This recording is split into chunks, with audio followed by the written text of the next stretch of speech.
എന്നെ വളരെയധികം സ്വാധീനിച്ച ഒരു കഥയുണ്ട്. ഒരിക്കൽ ഇമാം അഹമ്മദ് ബിൻ ഹംബൽ സിറിയയിലേക്ക് യാത്ര ചെയ്യുകയാണ്. രാത്രിയായപ്പോഴേക്കും അദ്ദേഹം വളരെയധികം ക്ഷീണിച്ചിരുന്നു. അങ്ങനെ തൊട്ടടുത്ത ഒരു പള്ളിയിൽ അദ്ദേഹം വിശ്രമിക്കാൻ കയറി. തന്റെ സാധനങ്ങളൊക്കെ ഒരു മൂലയിൽ വെച്ച് അദ്ദേഹം ഉറങ്ങാൻ ഒരുങ്ങുമ്പോൾ അവിടെയുള്ള കാവൽക്കാരൻ ദേഷ്യത്തോടു കൂടെ വന്ന് പറയുകയാണ്, നിങ്ങൾ ഇവിടെ നിന്ന് പുറത്തു പോകണം. ആ കാലഘട്ടത്തിലെ ഏറ്റവും വലിയ പണ്ഡിതനായ ഇമാം അഹമ്മദ് ബിൻ ഹംബലാണ് ഇത് എന്ന് ആ കാവൽക്കാരൻ തിരിച്ചറിഞ്ഞിരുന്നില്ല. അങ്ങനെ ഇമാം അവിടെ നിന്ന് സാധനങ്ങളൊക്കെ എടുത്ത് പള്ളിയുടെ സ്റ്റെപ്പിൽ വന്ന് കിടന്നു. വീണ്ടും ഈ കാവൽക്കാരൻ വന്ന് ദേഷ്യപ്പെട്ട് സാധനങ്ങളൊക്കെ ചവിട്ടി തെറിപ്പിച്ചു പറയുകയാണ്, നിങ്ങൾ ഇവിടുന്ന് പുറത്തു പോകണം. ഇതെല്ലാം കണ്ടു നിന്ന പള്ളിയുടെ തൊട്ടടുത്തുള്ള കടക്കാരൻ വന്ന് ഇമാമിനെ കൂട്ടിക്കൊണ്ടുപോയി പറഞ്ഞു, ഇന്ന് നിങ്ങൾക്ക് ഇവിടെ താമസിക്കാം. അങ്ങനെ സാധനങ്ങളൊക്കെ ഒരു മൂലയിൽ വെച്ച് ഇമാം അവിടെ കിടന്നു. കടക്കാരനാവട്ടെ നാളേക്കുള്ള റൊട്ടി പാചകം ചെയ്യുകയാണ്.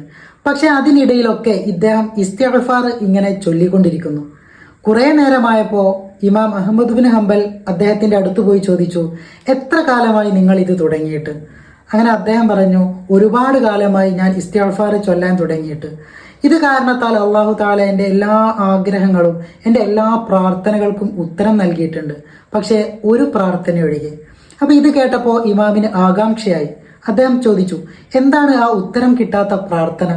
അപ്പോൾ അദ്ദേഹം പറഞ്ഞു, ഈ ലോകത്തിലെ ഏറ്റവും വലിയ പണ്ഡിതനായ ഇമാം അഹമ്മദ് ബിൻ ഹംബലിനെ മരിക്കുന്നതിന് മുമ്പ് എനിക്ക് നേരിൽ കാണണം. അതാണ് എൻ്റെ ആഗ്രഹം. ഇത് കേട്ട ഇമാം അഹമ്മദ് ബിൻ ഹംബൽ അവിടെ ഇരുന്ന് കരഞ്ഞു പോവുകയാണ്.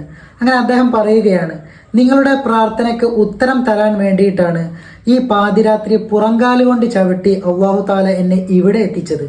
ഞാനാണ് ഇമാം അഹമ്മദ് ബിൻ ഹംബൽ.